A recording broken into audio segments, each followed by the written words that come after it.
තිරුවන් සරණයි මහා සංඝරත්නයේ අවසරයි අපි සම්මාදිට්ඨි සූත්‍රයේ මජ්ක්‍ධිම නිකායේ සම්මාදිට්ඨි සූත්‍රය සාකච්ඡා කරමින් සිටියේ. ඉතින් අපි කුසලය පිළිබඳ සම්මාදිට්ඨිය, කුසලය අකුසලය පිළිබඳ සම්මාදිට්ඨිය, ඊට පස්සේ ආහාර පිළිබඳ සම්මාදිට්ඨිය, ඊට පස්සේ චතුරාර්ය සත්‍ය පිළිබඳ සම්මාදිට්ඨිය, ජරා මරණ සම්මාදිට්ඨිය, උපත ජාතිය පිළිබඳ සම්මාදිට්ඨිය, භවය පිළිබඳ සම්මාදිට්ඨිය කියන ඒවා තමයි මෙච්චර වෙලා සාකච්ඡා කරන. ඊට පස්සේ උපාදානය පිළිබඳ සම්මාදිට්ඨිය, තණ්හාව පිළිබඳ සම්මාදිට්ඨිය, වේදනාව පිළිබඳ සම්මාදිට්ඨිය කියන මේ කාරණා සාකච්ඡා කළා.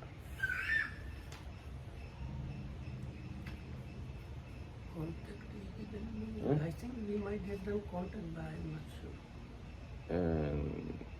Not contact.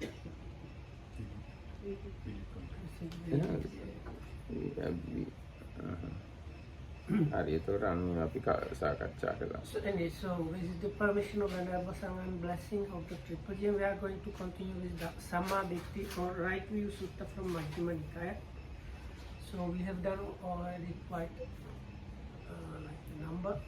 The sutta basically Venerable Sariputta is explaining to the monks how one is of right view and some other things connected with that. And we mentioned the division, somebody that knows and understands about the wholesome and unwholesome and nutriment and suffering and nutriment Four Noble Truths. so sorry. Yeah. Anyway, so except for the first one, it always uses the Four Noble Truths kind of scheme of knowing something, knowing the origin, knowing the cessation, and knowing the path leading to the cessation. So out of these things we have nutriment, suffering, aging, death, and birth, existence, clinging, craving, feeling or experiencing, and contact. A contact ගැන අපි කතා කළේ අර feeling ගැන කියද්දි. ඒ කියන්නේ there are 6 classes of feeling. Feeling born of eye contact, feeling born of ear contact ආදී වශයෙන්. ඒ හැර තව කොටසක් තියෙනවා contact කියන නමින්ම.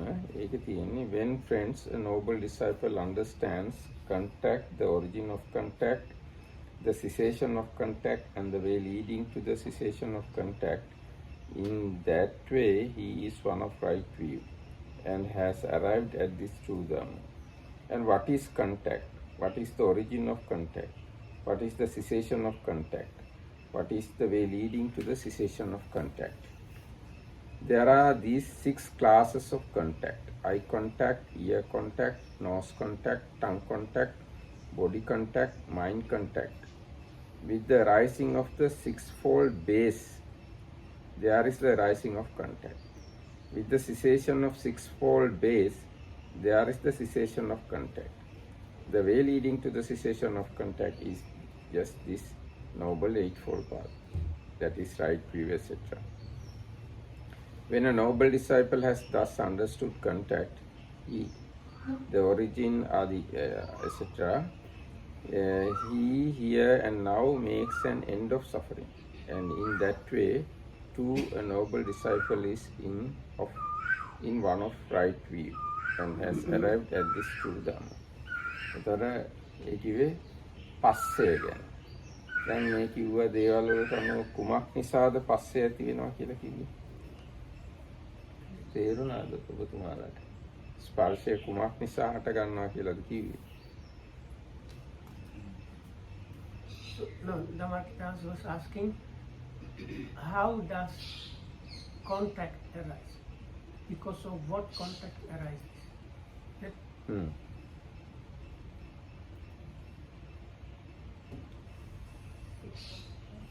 Oh.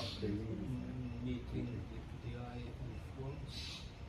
When the eye and forms meet in the eye consciousness. Yes, true, but what did I read here? That's it. Oh, they give with the rising of the sixfold base, there is the rising of content. ඒකයි. With the cessation of the sixfold base, there is the cessation of content. දැන් මේ කාරණාව කොහොමද අපි තේරුම් ගන්නේ? දැන් මේ හැමතිස්සෙම අපිට ඔය sixfold bases තියෙනවානේ. මේ කොහොමද cessation of sixfold bases තේරුම් ගන්නේ? We have these six so-called, here they call them base, or normally it's translated as sense base. No? Oh, sixfold sense base. අභ්‍යන්තර ආයතන 6යි බාහිර ආත්ම 6යි විඥානය එකතු වෙනවා. දැන් මෙතන තියෙනවා. The Markita was asking how, especially the cessation, how do we understand that? Oh, even arising, no problem. How we can understand arising of sixfold base? This is the problem. Rising because like in this lifetime we never have experience of being without these spaces. Mm. So what does it mean for them to arise? Mm.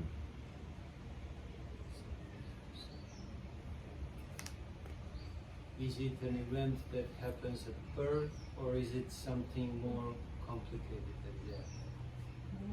ඒක තමයි. ඒක සාකච්ඡා කරලා තේරුම් ගන්න. කොහොමද මේ ස්පර්ශ ආයතන හය උපදින්නේ? කොහොමද ස්පර්ශ ආයතන හය නිරුද්ධ වෙන්නේ? කොහොමද ඒක තේරුම් ගන්න? දැන් මේ වෙලාවේ ඉතින් අපිට ස්පර්ශ ආයතන හය තියෙනවානේ. එහෙමනම් මේ වෙලාවේ ඒක හට ගන්නවද හට ගන්න නැද්ද මේ වෙලාවේ නිරුද්ධ වෙනවද නිරුද්ධ වෙන්නේ නැද්ද කියන ප්‍රශ්න තියෙනවනේ නේද? ඒක කොහොමද අපි පැහැදිලි කරගන්නේ? එක්කෝ මේ දැන් සලායතන වල නිරෝධය අපි මැරෙනකොටද සිද්ධ වෙන්නේ? කොහොමද සලායතන නිරෝධය මේ අපි තේරුම් ගන්නේ? සලායතන උපදින්නේ අපි උපදිච්ච වෙලාවේ. So the question is arising. Cessation is, you might understand it as the birth and death. When the conception or birth kind of happens, they arise, and only with the death they cease, or how this should be understood.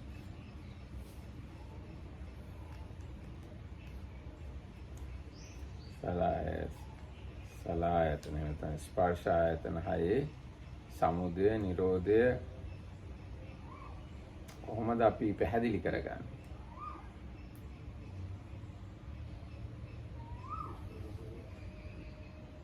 So you don't have any idea what is the rising of sixfold base? Well, it's a constant momentary birth as far as the eye is concerned. If I wake up in the morning and I open my eye, necessarily light is involved, the form is involved as an object. I start to see, but it happens so fast that already I put pictures and the rest of the story in my process of seeing. But the first contact is very difficult to really catch in its process. That's the thing. It's not easy to understand these things. I think if you have attained jhanas, you can have kind of logical understanding, because when you in a jhana, 5 sense doors are not working. When you emerging out from the jhana, you may gradually understand how each sense door start to work. This is one way of understanding this fact, according to my understanding. Or otherwise, if you have very good vipassana jnana, in the vipassana jnana you may see impermanence or arising and passing away of all the 6 sense doors. That is the real way of understanding. Or otherwise you can logically you can understand. according to the logical reasoning, we can say each and every moment I sense base arises and passes away. Each moment form arises and passes away. Each and every moment ear, nose, tongue, body, mind arise and pass away. This way logically you can understand it. But that doesn't really give an idea of what it means to be freed from contact, because from what you just read, it seems that the point is to come to the place where contact doesn't arise anymore. Am I right about it? How to achieve that? Because it seems to us that as long as we live in this world, it will never happen. It somehow seems impossible. And to be alive. That's why I said we can gradually understand it. Using samatha, you can understand kind of cessation. Is that the only way, using jhana to understand this? This is one way.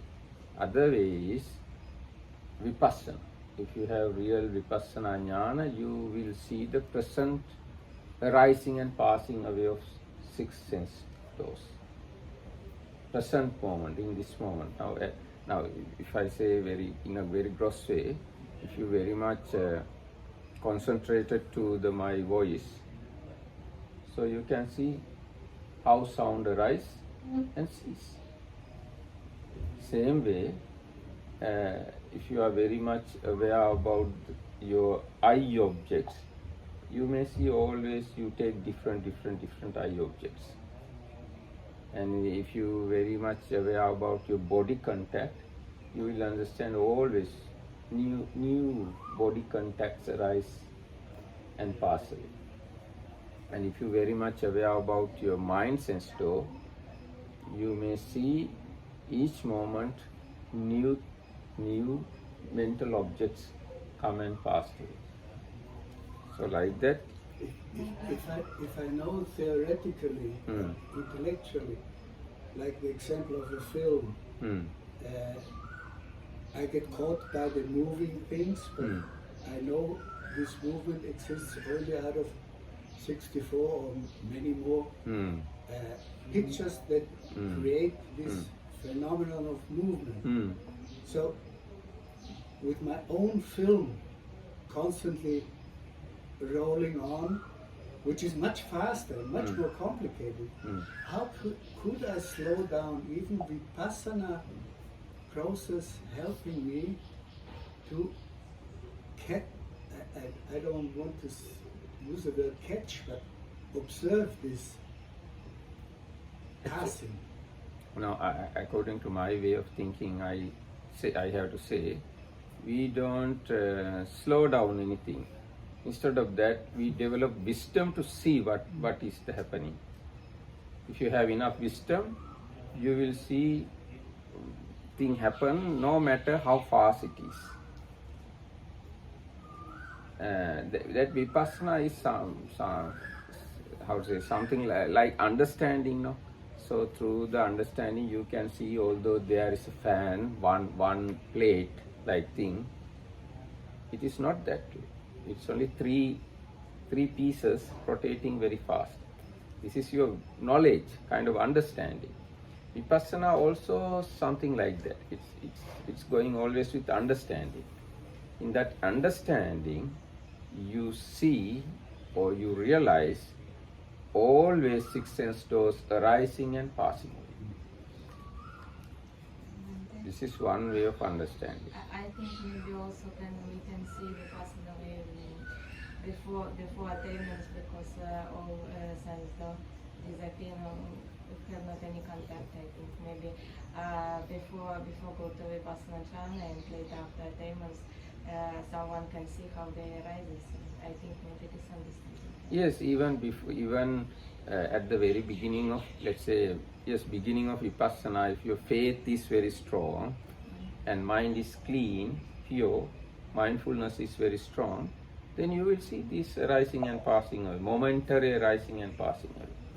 But that momentary arising and passing away is not the I think with the cessation of sixfold base, there is the cessation of contact. This is very deep point. It is most probably understood with the path knowledge.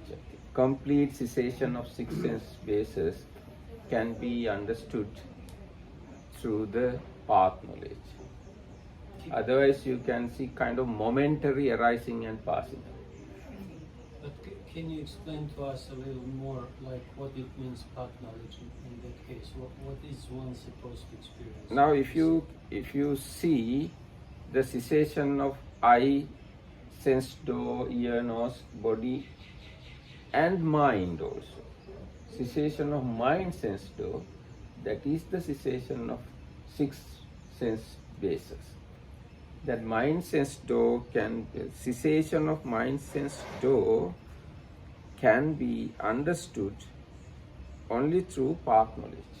This is the way I can explain it. Nirodha Samapatti. Nirodha Samapatti, yes, but it is not the cessation of six sense doors, I think. Nirodha Samapatti, yes, Nirodha Samapatti also kind of cessation, but it doesn't apply here in this moment, because here it is said arising of six sense doors and ceasing of six sense doors. So this must be most probably vipassana and path knowledge. One thing I want to I know that one that is that also some type of vipassana meditation, and then people notice one object breathing, for example, later. One object? Yes, notice explore breathing, Uh-huh. and later breathing become more and more small, more and more light, and later disappear. And after breathing disappear, can arise some state when all objects disappear, but only mind. And he told that this is some nirodha state, and this way we can see how contact disappear. But I want to ask, this is really we can see, or because there's still mind, still have Yes. mind basis. If there is mind, that means mind object and mind consciousness is working there. So there is one sense door perfectly working. So it is not the cessation of all the six sense doors. Yes, but what is it? It is not jhana, it is some meditative state, I don't know. And for me interesting, because this is not some jhana which is described in Yes. sutta, and this is something what I don't know. I guess it can be a cessation of form. You know, rupa. You know, nam and rupa, two things. This can be a cessation of rupa. But nama is still there, because mind is still there. If there is a mind, then there must be mind objects and mind consciousness. Because he explained that this is consciousness, this is take it from Paticca Samuppada, this is some consciousness which not belong to sixth dog. But I not believe that some No, consciousness like this is. according to my Dhamma knowledge, I can't say that way. It is the sixth sense base, that is mind. Yeah.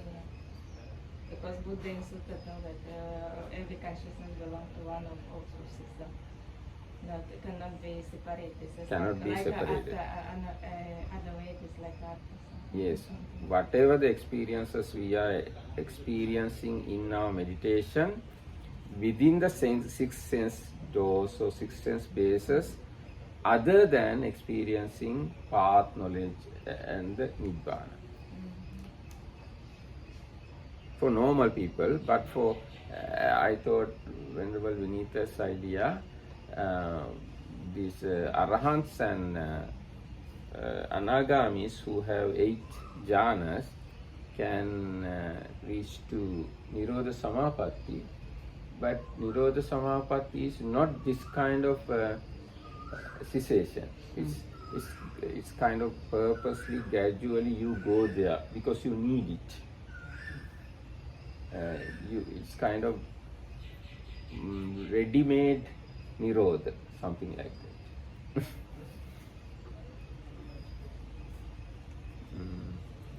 Okay, then, so when a noble disciple has thus understood contact, etc., he here and now makes an end of suffering. In that way, too, noble disciple is one of the right view and has arrived is to them. So you can see what we are talking is extremely deep aspects of the Dhamma.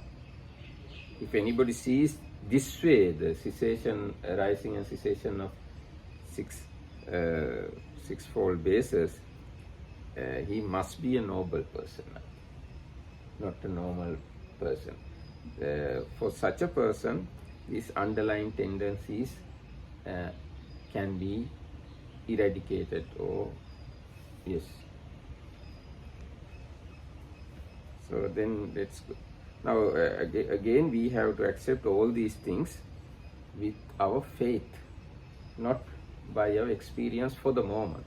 In future, if you follow this noble path, you yourself will see these things. That is the real right view.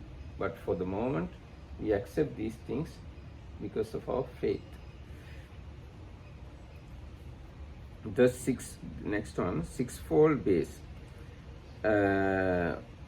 When friends, a noble disciple understands the sixfold base, the origin of sixfold base, the cessation of sixfold base, and the way leading to the cessation of sixfold base, in that way he is one of right view, and he arrived at this true Dhamma. And what is the sixfold base? What is the origin of the sixfold base? What is the cessation of sixfold base? What is the way leading to the cessation of sixfold base? There are these six bases: the eye base, the ear base, the nose base, the tongue base, the body base, the mind base. With the rising of mentality and materiality, there is the rising of the sixfold base. With the cessation of mentality, materiality, there is the cessation of sixfold base.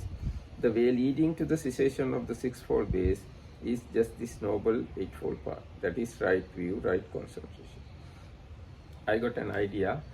දැන් මට හිතුණා දැන් අභිධර්ම ඉගෙන ගත්තා නම් මේ කාරණා තේරුම් ගන්න ඉතාමත්ම පහසු ගතියක් තියෙනවා. ඒ මොකද අභිධර්මයේ කතා කරන්නේ චිත්තක්ෂණ වශයෙන්. ඒක චිත්තක්ෂණ වශයෙන් කතා කරනකොට අපිට හැගෙන මේ කාලයක් තියෙන ඇස් දෙක, කාලයක් තියෙන කන් දෙක, කාලයක් කියන රූප, ශබ්ද ඕවා නැහැ. එතකොට සමුදය නිරෝධය කියන එක ඉතාමත්ම කොහොමද කියන්නේ මේ අතපත ගන්න පුළුවන් කාරණාවක් අභිධර්මයට. දැන් ඒ විදිහට බලන්නේ නැති හින්දා තමයි අපිට හැංගෙන්නේ මේ අපේ ඇස් දෙකකින් හැමදාම තියෙනවානේ. උපන් දවසේ ඉඳන් අයිසෙන්ස් බේස් තියෙනවානේ. කොහොමද මේකේ ඉපදීමක් නිරෝධයක් අපි දකින්නේ. දැන් මේ උපන් දවසේ ඉඳන්ම මේ ඇහැ කන නාසය දිව ශරීරයත් අපිට තියෙනවා.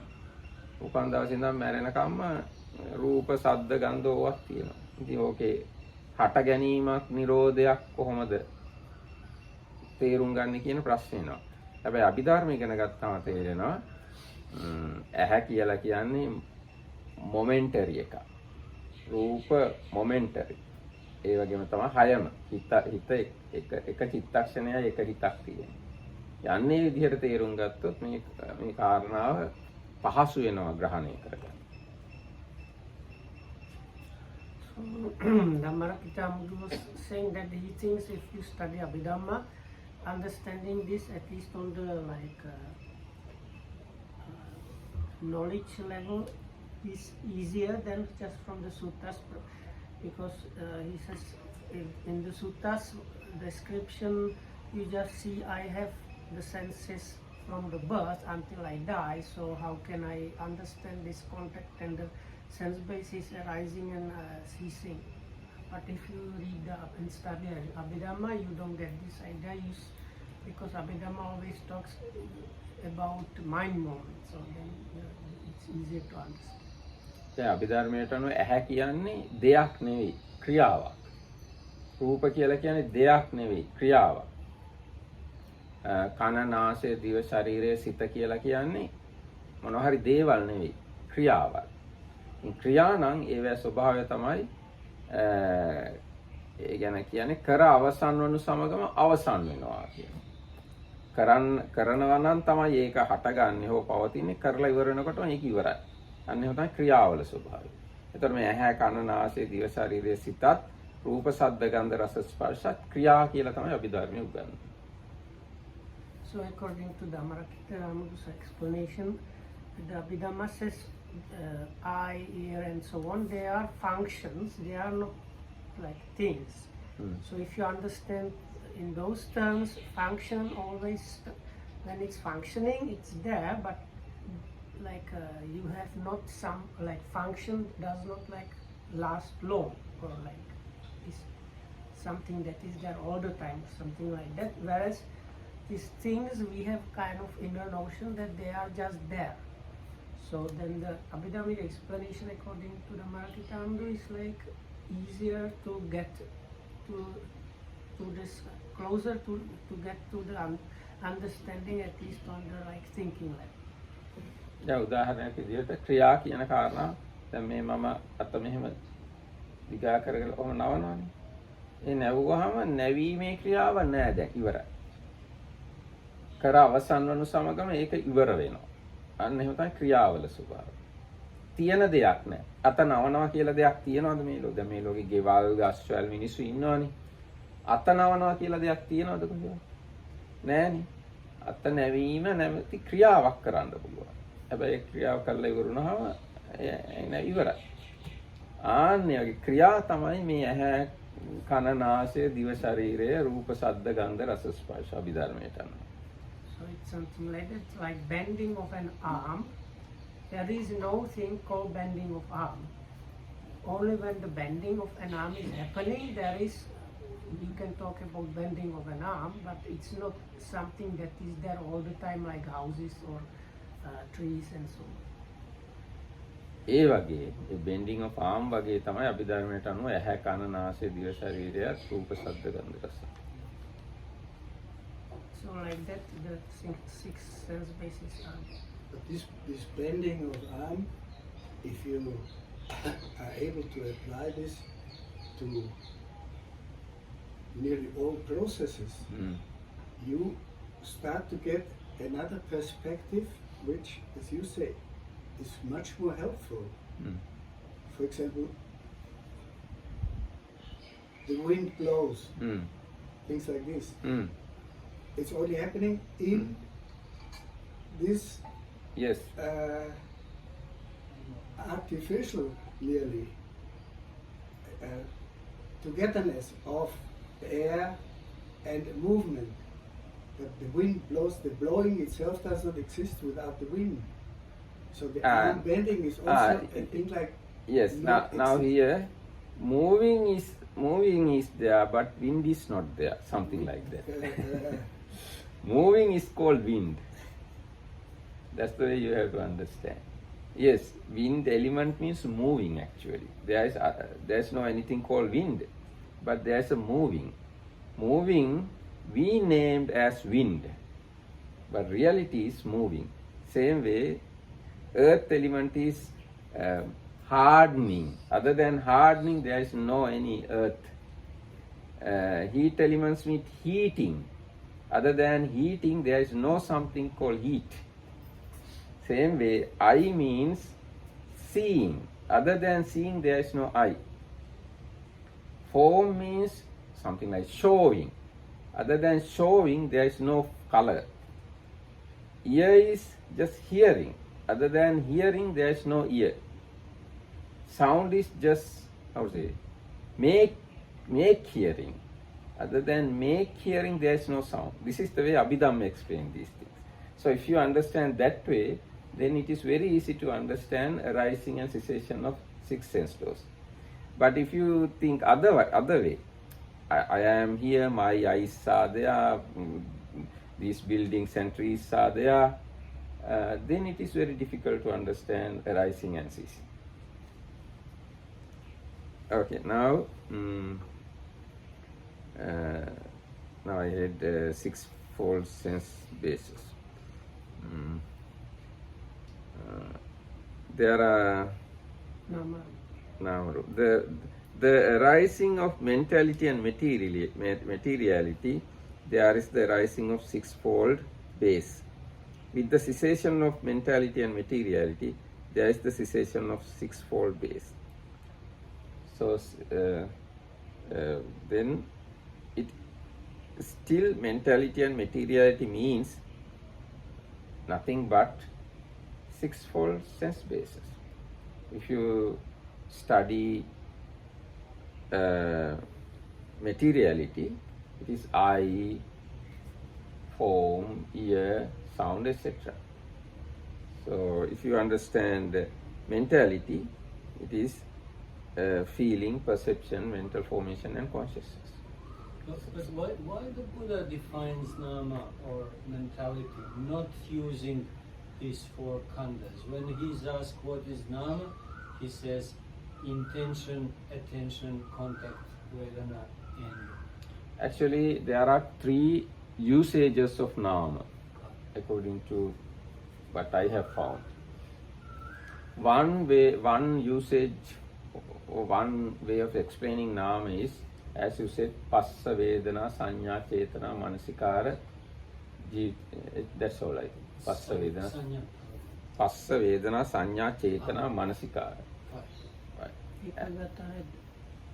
That is under Sabbachitta Sadharana. This is a bit different. And another way of explaining nama is Vedana, Sanya, Sankara. Another way of explaining nama is Vedana, Sanya, Sankara, Vijnana, all four. According to the place, the definition of nama is changed.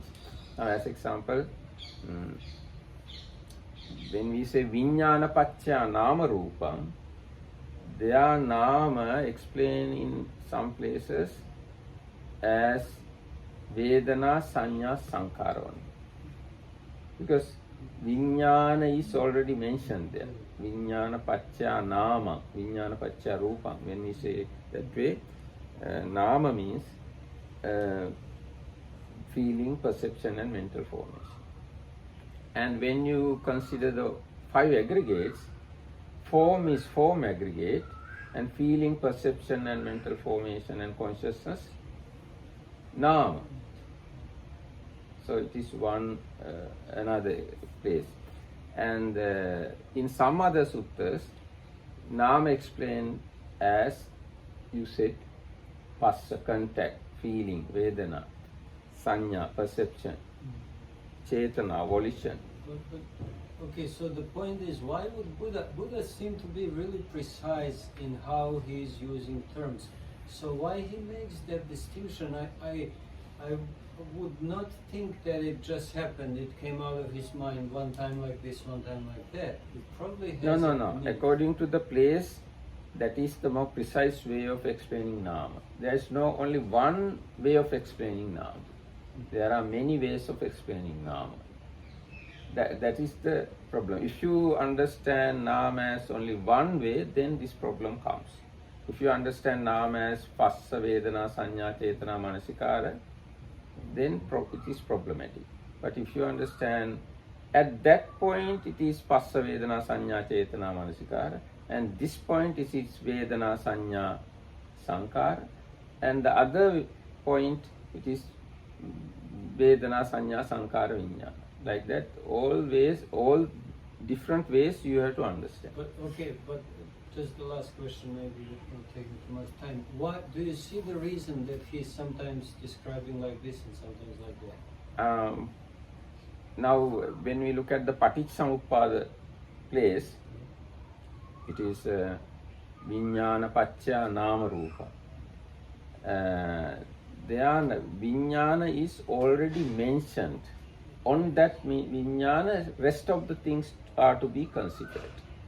Feeling, perception and mental formation. Something like that. Actually, this point is lengthily explained, but I am not able to explain it properly. If you read this area, let's say if you read Visuddhimagga, explanation given in the Visuddhimagga at this point, you will find better explanation. And when you look at the Passa, Vedana, Sanya, Chetana, Manasikara point, it is also Vedana Sanya, it is same as Vedana Sanya Sankhara because Passa in the Sankhara, Vedana in the Vedana, Sanya in the Sanya, Manasikara in the Sankhara. Same thing. Same thing explained in different ways. It's like sometimes Buddha explained this individual as 5 aggregate. Sometimes explained as 6 sense bases. Some other occasions it's just Nama and Rupa. And some other occasions it's 6 element, earth, water, fire, etc. etc. So like that, according to the situation or maybe according to the listener, Buddha explained different ways, same thing but. එතකොට ඔන්න දැන් එතකොට නාම රූප තමයි හේතුව සලආයතනවල. නාම රූප නිරෝධයෙන් සලආයතන නිරුද්ධ වෙනවා. දැන් මේ නාම රූප කියන එක හරියම සරලව තේරුම් ගන්න ඕන එකක්, ඕනකට අවුල් කරගන්න ඕනේ නැහැ. නාම කියන්නේ සිත. එච්චරයි. රූප කියන්නේ සිත නොවන අනිත් සියල්ල. ඒතකොට ප්‍රශ්නේ ඉවරයි. I was thinking about it like if you talk about tree as trunk and the other things. So when if vijnana is leaves, so if you say there are leaves, trunk and other things, then the vijnana is there alone, like aside. But if you don't talk about it and just say trunk and the rest, then it's like the rest covers even the leaves. දැන් අපි වරම් බැලුවොත් අපි ගාව තියෙන හිත තමයි නාම කියන්නේ. අපි ගාව හිත නොවන මොනවා හරි තියෙනවනම් ඒ ඔක්කොම ටික තමයි රූප කියන්නේ. ඊට පස්සේ දැන් මේ මුළු ලෝකෙම අර විශ්වයම අරන් බැලුවොත් හිත කියලා එකක් තියෙනවනම් විශ්වයේ හිත තියෙනවනම් ඒව තමයි නාම කියන්නේ. ඊට පස්සේ මේ විශ්වයේ හිත නොවන මොනවා හරි තියෙනවනම් අන්න ඒවා තමයි රූප කියන්නේ. Is what is this famous monk that did the Dhammapada? Stick one. Weragoda Sarada කේසරි Dhammananda. Dhammananda, yeah. He says, what is the mind, not matter, and what is the matter, not mind. Yes. That is very good explanation. Is it a good definition? Yes, it's good definition. Yes.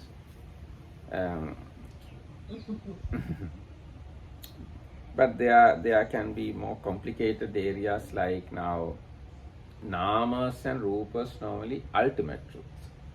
But we have something called conventional truth. This is also based on nama rupa, but it is not really nama rupa. It is based on nama rupa. Now as example, this post is earth, water, fire, etc. elements. But the post, we say post, this pillar, that pillar is not earth, water, fire element, and pillar is not also paramatta dhamma, actual feeling, perception, mental formation, consciousness. We can't include that. No, okay, these are too much. Anyway, it is called, there are two truths, conventional truths and ultimate truths. Nama Rupa belongs to ultimate truth. No, I think the point was when you say because English they translate is name and form. So you would say pillar is like the form is the physical thing and the name is the pillar, but this is not what is meant by Nama Rupa, right? Oh. Because we can't see this thing, concept or whatever called pillar arising and passing away. But Nama Rupa has the nature of arising and passing away. It's a bit subtle point. My language is not enough to discuss this matter. This is this papancha taking over now. Yes, it is very, very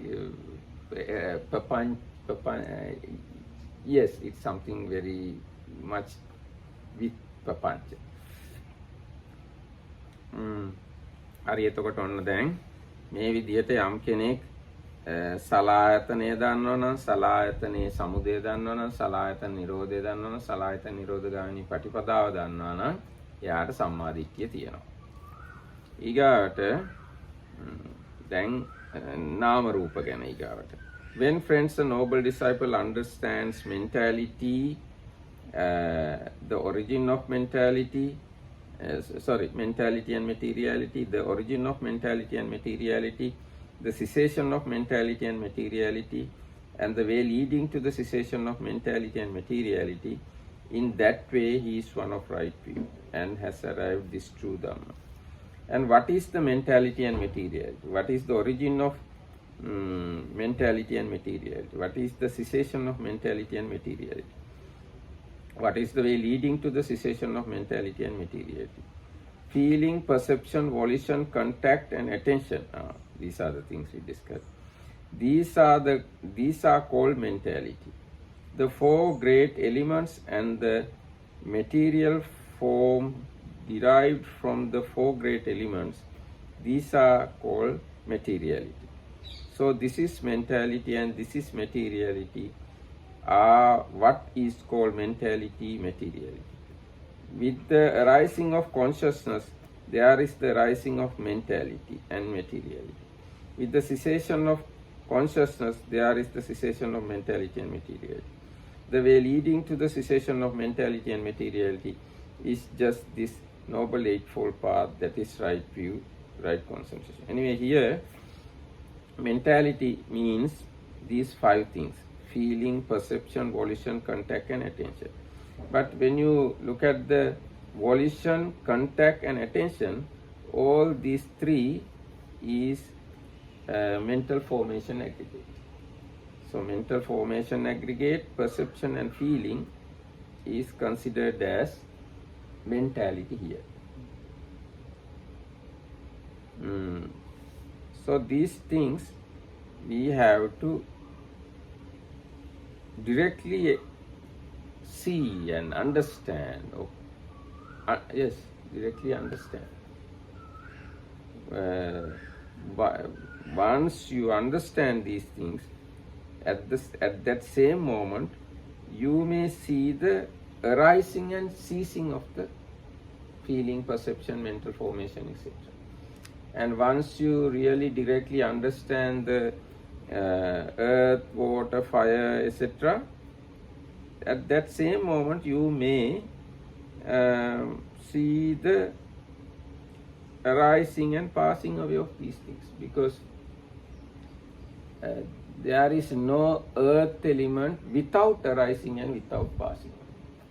There is no water element, fire element, air element without arising and without passing away. If you really understand the earth element, you understand arising and passing away. If you really understand the water element, you see arising and passing away. Same way, if you really understand the feeling, you understand arising and passing. Because from the point of Abhidhamma, all these are kriya, actions, not things.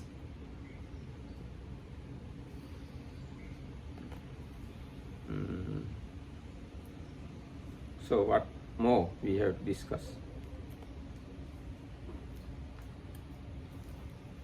Now in this moment, do we have mentality and materiality? We have. But do we see the rising and passing away? But the rising and passing away happens even now, but we don't see. But you're stressing arising and passing. I think the text or the teaching is stressing nirodha, the point where it ceases and it doesn't arise again. Yes. That nirodha is one thing. Arising and passing away is something little bit aside, away. How do you connect them? I mean, it's not the same. I can explain. No, it is somewhere Sariputta explains when you see this very clearly, then you get the cessation. Yes, now we can say cessation of ending something. But when it is ending, without delay, some other things arising. So you don't see absolute ending, absolute cessation, normally. as a normal person. Normal person, you can see relative ending, or once you see the end of one thing, 1,000 other things arise. But when you come to the, let's say, absolute Nirodha, you will see end of one thing and nothing arise. Then that can be the highest or the best understanding of cessation. Before that, as I think as normal Vipassana meditator, if he is a good Vipassana meditator, he may always see arising and passing away. But he doesn't see real cessation.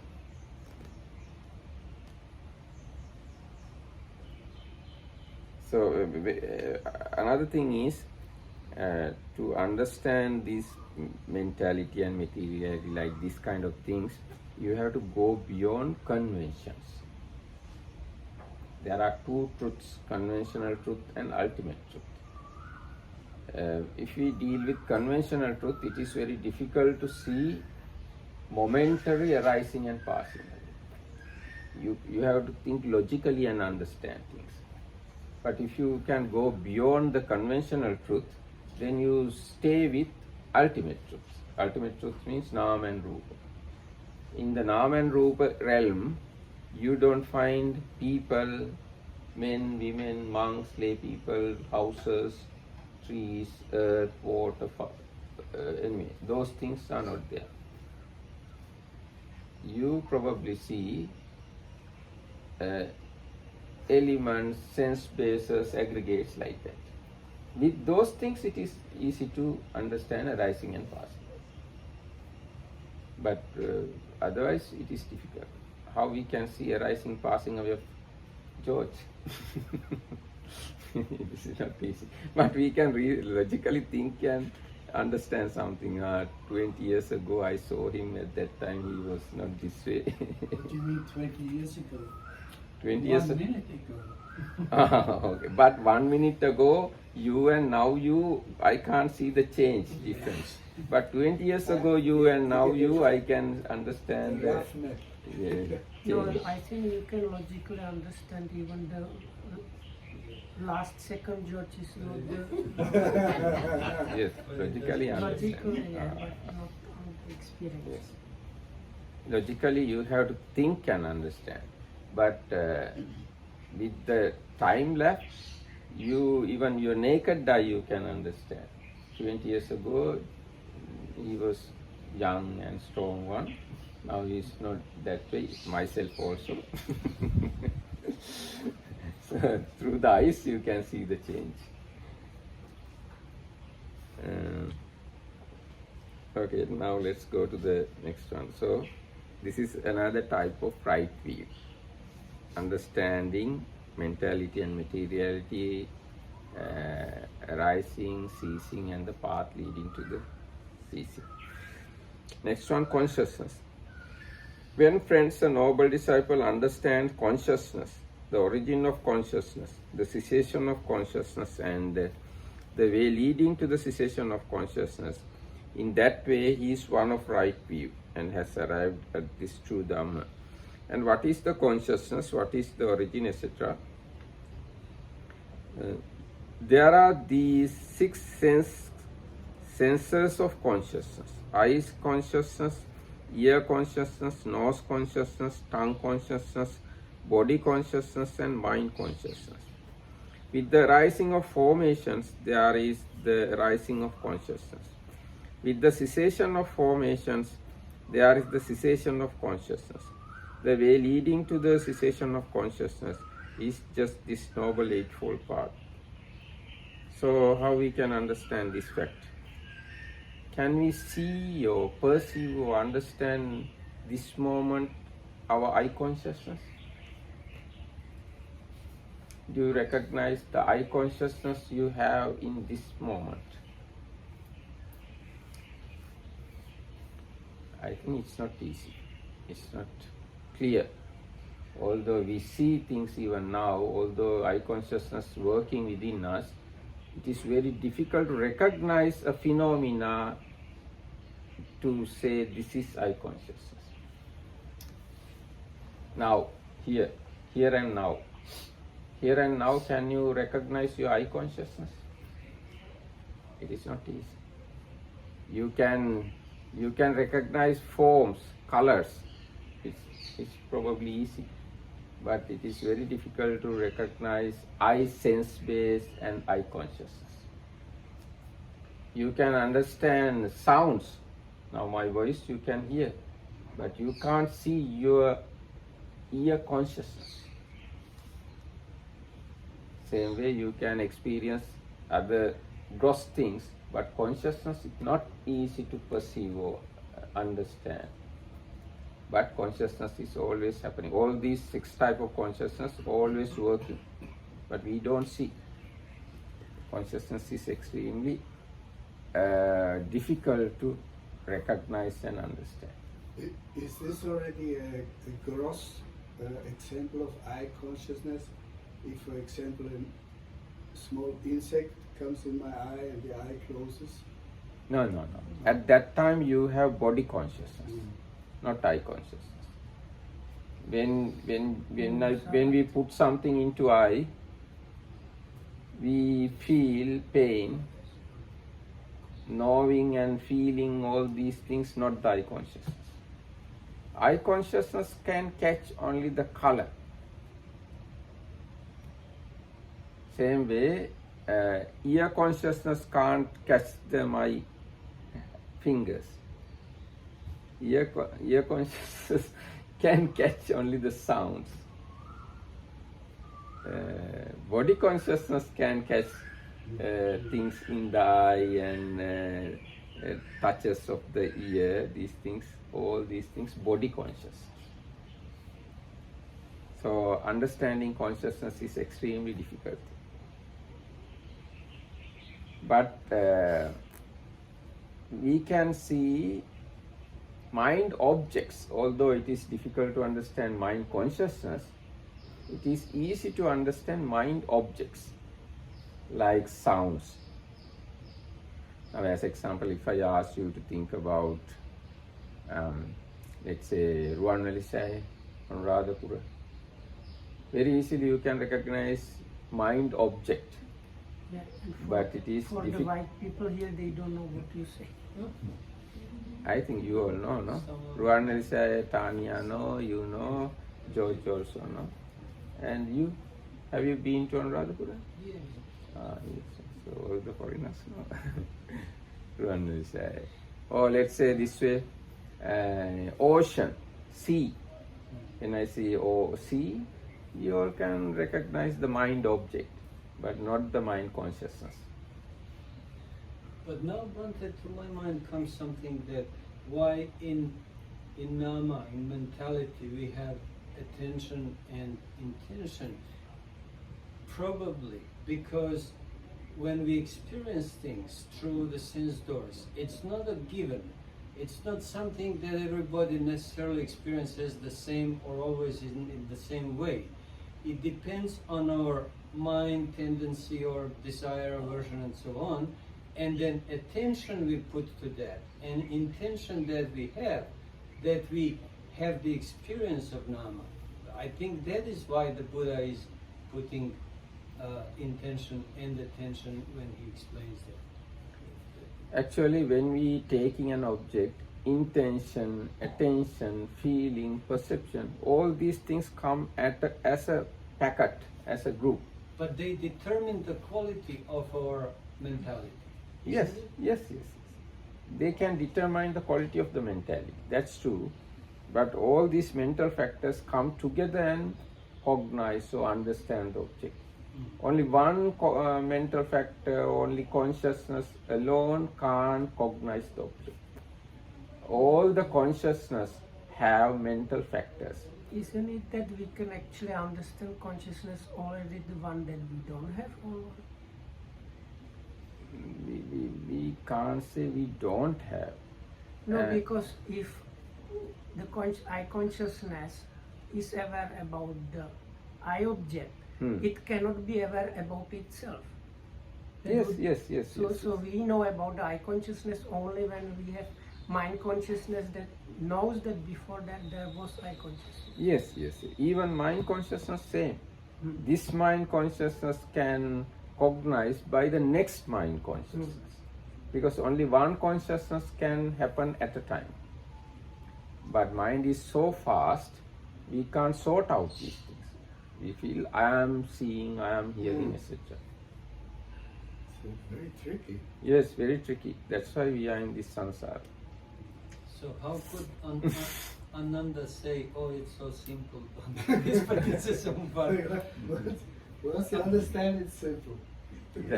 I think that's why Buddha said at that moment, don't say that, don't say Ananda. It's not so simple. But you know, everything has its own gross level and subtle level. Some gross levels you can understand. Gross level in the sense, when you are meditating, you will see pains or feelings, etc.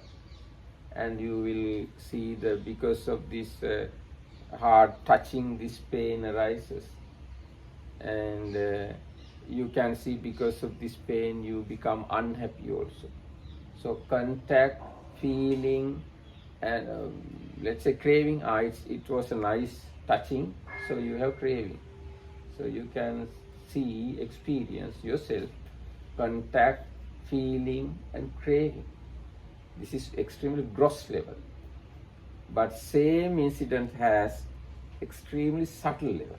Now we are discussing here much subtle level. So then we can stop today, no?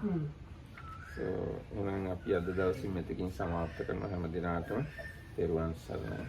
නිත් හඳුරන්ට ස්තුතියි. Yeah, I didn't do anything. You did lot of